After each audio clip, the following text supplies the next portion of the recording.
ಈ ದಿನ ನಾನು ತುಂಬ ಹಳೆಯ ಕಾಲದ ಅಕ್ಕಿ ಹಿಟ್ಟಿನ ಪೂರಿ ಮಾಡ್ಕೊಂಬಂದಿದ್ದೀನಿ. ಹಿಂದಿನ ಕಾಲದಲ್ಲಿ ಪೂರಿ ಅಂದರೆ ಅಕ್ಕಿ ಹಿಟ್ಟು, ಗೋಧಿ ಹಿಟ್ಟನ್ನ ಮಾಡ್ತಿರಲಿಲ್ಲ. ಬಹಳ ರುಚಿಯಾಗಿರುತ್ತೆ. ಇದಕ್ಕೆ ನಂಚ್ಕೊಳ್ಳೋಕ್ಕೆ ಒಂದು ಕಾಯಿ ಚಟ್ನಿ ಮಾಡಿದ್ದೀನಿ. ಆದರೆ ನಮ್ಮ ಮಲೆನಾಡಲ್ಲಿ ಪ್ರತಿಯೊಂದಕ್ಕೂ ಬೆಲ್ಲ ತುಪ್ಪ ನಂಚ್ಕೊಳ್ತಾರೆ. ಹಾಗೆ ಬೆಲ್ಲ ತುಪ್ಪ ಸಹಿತ ಇದಕ್ಕೆ ತುಂಬ ರುಚಿ ಕೊಡುತ್ತೆ. ಬನ್ನಿ ಈಗ ಅಕ್ಕಿ ಹಿಟ್ಟಿನ ರುಚಿಯಾದ ಪೂರಿ ಮಾಡೋ ವಿಡಿಯೋ ತೋರಿಸ್ತೀನಿ, ನೋಡ್ತಾ ಹೋಗಿ. ಒಂದು ಪಾತ್ರೆ ಇಟ್ಕೊಂಡಿದ್ದೀನಿ, ಅದಕ್ಕೆ 1 ಲೋಟದಷ್ಟು ಅಕ್ಕಿ ಹಿಟ್ಟು ಹಾಕಿದ್ದೀನಿ. ಅಕ್ಕಿ ಹಿಟ್ಟಿಗೆ ಅರ್ಧದಷ್ಟು ಕಾಯಿ ತುರಿ ಹಾಕಬೇಕು. ಕಾಯಿ ತುರಿ ಒಂದ್ಸರಿ ಮಿಕ್ಸಿಲಿ ಹಾಗೆ ಪುಡಿ ಮಾಡಬೇಕು. ನೋಡಿ, ಈಗ ಹಾಕಿದ್ದೀನಿ. ಚಿಕ್ಕದಾದ ಒಂದು ಈರುಳ್ಳಿ ಹೆಚ್ಚಿಟ್ಕೊಂಡಿದ್ದೀನಿ, ಕರಿಬೇವು ಸಣ್ಣ ಹೆಚ್ಚಿದ್ದೀನಿ, ಶುಂಠಿ 1/4 ಇಂಚು ತುರಿದಿಟ್ಕೊಂಡಿದ್ದೀನಿ. ಈಗ ಇವೆಲ್ಲವನ್ನು ಈ ಹಿಟ್ಟಿಗೆ ಹಾಕ್ತೀನಿ. ಈಗ ರುಚಿಗಾಗಷ್ಟು ಉಪ್ಪು ಹಾಕೋಣ. ಬಹಳ ಸರಳವಾಗಿ ಮಾಡುವಂತಹ ಅಕ್ಕಿ ಹಿಟ್ಟಿನ ಪೂರಿ ಇದು. ಒಂದು ಸರಿ ಸೌಟಲ್ಲಿ ಮಿಕ್ಸ್ ಮಾಡೋಣ.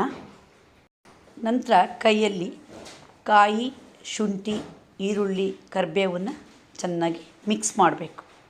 ಈಗ ಸ್ವಲ್ಪನೇ ನೀರು ಹಾಕಿ ಒಂದು ಸರಿ ಉಡ್ಕೊಬೇಕು, ಚೆನ್ನಾಗಿ ನೆನೆಯೋ ಥರ. ನೋಡಿ, ಹೀಗೆ ಒಂದೇ ಸರಿ ನೀರು ಹಾಕೋಕ್ಕೆ ಹೋಗಬಾರ್ದು, ಗೊತ್ತಾಗಲ್ಲ ಹದ. ಅಕ್ಕಿ ಹಿಟ್ಟು ಯಾವಾಗಲೂ ತುಂಬ ನುಣ್ಣಗಿರಬೇಕು, ಆವಾಗಲೇ ಈ ರೊಟ್ಟಿ, ಪೂರಿ, ಎಣ್ಣೆ ರೊಟ್ಟಿ ಎಲ್ಲವೂ ಟೇಸ್ಟ್ ಬರೋದು. ಈಗ ಸ್ವಲ್ಪ ಮುದ್ದೆ ಥರ ಆಗಿದೆ. ಇನ್ನೂ ಸ್ವಲ್ಪ ನೀರು ಹಾಕಿ ಚಪಾತಿ ಅದಕ್ಕಿಂತ ಸ್ವಲ್ಪ ಗಟ್ಟಿ ಕಲಿಸ್ಬೇಕು. ಈಗ ಮತ್ತೊಮ್ಮೆ ಸ್ವಲ್ಪ ನೀರು ಹಾಕೋಣ, ಒಂದು 4 ಸ್ಪೂನಷ್ಟು. ಮತ್ತೆ ಕಲಸೋಣ. ಎಷ್ಟು ಚೆನ್ನಾಗಿ ನಾದುತ್ತೀವೋ ಆಗ ಪೂರಿ ಅಷ್ಟು ಚೆನ್ನಾಗಿ ಬರುತ್ತೆ. ಈಗ ನೀರು ಹಾಕಿದ್ದು ಸಾಕು. ಒಂದು ಬಟ್ಲಲ್ಲಿ ನೀರಿಟ್ಕೊಂಡು ಸ್ವಲ್ಪ ಕೈನ ಅದ್ದಬೇಕು, ಆವಾಗ ಕೈಗೆ ಅಂಟೋಲ್ಲ. ಆವಾಗ ಕಲಸೋದು ಚೆನ್ನಾಗಿ ಮೃದು ಬರೋಷ್ಟು. ಈಗ ಕಲಸಾಯಿತು, ಉಂಡೆ ಮಾಡೋಕ್ಕೆ ಬರಬೇಕು. ನೋಡಿ, ಕೈಗೆ ಸ್ವಲ್ಪನೂ ಹಿಟ್ಟು ಅಂಟುತ್ತಿಲ್ಲ ಅಂದರೆ ಅದು ಹದ ಆಯಿತು ಅಂತ ಅರ್ಥ. ಈಗ ಇನ್ನು ಪೂರಿ ಮಾಡೋಕ್ಕೆ ರೆಡಿ ಮಾಡೋಣ.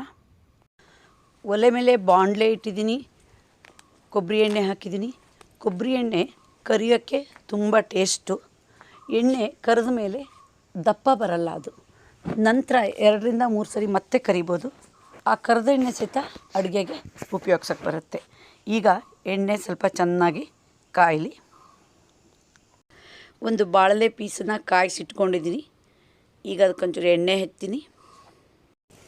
ಈಗ ಕೈಯನ್ನು ಎಣ್ಣೆ ಮುಟ್ಕೊಂಡು ಸಣ್ಣ ಲಿಂಬೆಹಣ್ಣಿನ ಗಾತ್ರದ ಉಂಡೆ ತಗೊಳ್ಳೋಣ. ಉಂಡೆನೂ ಸಹ ಕೈಯಲ್ಲಿ ಚೆನ್ನಾಗಿ ನಾದಬೇಕು, ಇಲ್ಲ ಅಂದರೆ ತಟ್ಟಿದಾಗ ಒಡೆ ಬಂದುಬಿಡುತ್ತೆ. ಇಲ್ಲಿ ನಾವು ಅಂಗೈಯಲ್ಲಿ ತಟ್ಟೋದು, ಲಟ್ಸೋದಲ್ಲ. ಈಗ ಉಂಡೆನ ಬಾಳಲೆ ಮೇಲೆ ಹಾಕಿ ಅಂಗೈಯಲ್ಲಿ ತಟ್ಟಬೇಕು. ಯಾವಾಗಲೂ ಬೆರಳು ಉಪಯೋಗಿಸ್ಬಾರ್ದು. ಮಧ್ಯ ಸ್ವಲ್ಪ ದಪ್ಪ ಇರಲಿ, ಸುತ್ತಲೂ ತೆಳು ಇರಲಿ. ನೋಡಿ, ಈಗ ತಟ್ಟಾಯಿತು. ಎಣ್ಣೆಗೆ ಹಾಕೋಣ. ಈಗ ನೋಡಿ, ಹಾಕ್ತೀನಿ. ಹಾಕಿದ ತಕ್ಷಣ ನೋಡಿ ಗೊತ್ತಾಗುತ್ತೆ. ತುಂಬ ಎಣ್ಣೆ ಕಾದಿದ್ರೆ ಮಾತ್ರ ಅದು ಮೇಲೆ ಬರುತ್ತೆ. ನಂತರ ಎಣ್ಣೆನ ತೊಗ್ತಾ ಬರಬೇಕು. ಎಷ್ಟು ಚೆನ್ನಾಗಿ ತೊಗ್ತಿರೋ ಅಷ್ಟು ಚೆನ್ನಾಗಿ ಉಬ್ಬುತ್ತೆ. ಅಕ್ಕಿ ಹಿಟ್ಟಿನ ಪೂರಿ ಗೋಧಿ ಹಿಟ್ಟಿನ ಪೂರಿಯಷ್ಟು ಉಬ್ಬುವುದಿಲ್ಲ, ಆದರೆ ರುಚಿ ತುಂಬ ಬರುತ್ತೆ. ಎಣ್ಣೆ ಸ್ವಲ್ಪನೂ ಕುಡಿಯಲ್ಲ. ನೀವು ಎಷ್ಟು ಇಟ್ಟಿರ್ತೀರೋ ಅಷ್ಟೇ ಎಣ್ಣೆ ಉಳಿಯುತ್ತೆ. ಈಗ ಒಂದು ಸೈಡು ಬೆಂದಿದೆ, ಮತ್ತೊಂದು ಸೈಡು ಬೇಯಬೇಕು. ಮೊಗ್ಚು ಹಾಕೋಣ. ಮೊಗ್ಚು ಹಾಕಿದ ಮೇಲೆ ಮೇಲೆ ಸ್ವಲ್ಪ ಹೀಗೆ ಪ್ರೆಸ್ ಮಾಡಬೇಕಷ್ಟೆ. ಸ್ವಲ್ಪ ಕೆಂಪಾಗಲಿ.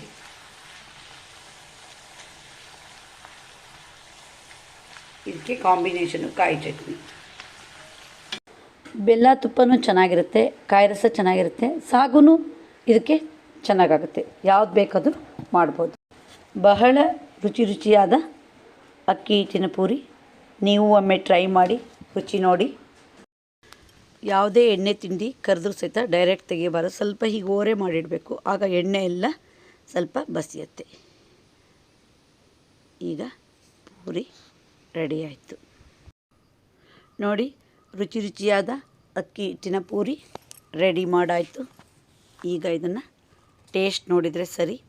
ಸಾಮಾನ್ಯವಾಗಿ ಬೆಳಗಿನ ಹೊತ್ತು ಪೂರಿ ಮಾಡಿದರೆ ಮನೇಲಿ ಹೇಳ್ತಾರೆ ಬೆಳಿಗ್ಗೆ ಎಣ್ಣೆ ತಿಂಡಿ ಬೇಡ, ನಮ್ಗೆ ತಿನ್ನೋಕ್ಕಾಗಲ್ಲ, ಗಂಟಲು ಸುಡುತ್ತೆ ಅಂತ. ಆದರೆ ಈ ಅಕ್ಕಿ ಹಿಟ್ಟಿನ ಪೂರಿ ತಿಂದರೆ ಸ್ವಲ್ಪನೂ ಗಂಟಲು ಸುಡಲ್ಲ, ಅಷ್ಟು ಟೇಸ್ಟ್ ಕೊಡುತ್ತೆ. ನೀವು ಒಮ್ಮೆ ಟ್ರೈ ಮಾಡಿ. ನಿಮಗೆ ಈ ವಿಡಿಯೋ ಇಷ್ಟ ಆದರೆ ಲೈಕ್ ಮಾಡಿ, ಶೇರ್ ಮಾಡಿ, ಸಬ್ಸ್ಕ್ರೈಬ್ ಮಾಡಿ. ಧನ್ಯವಾದಗಳು.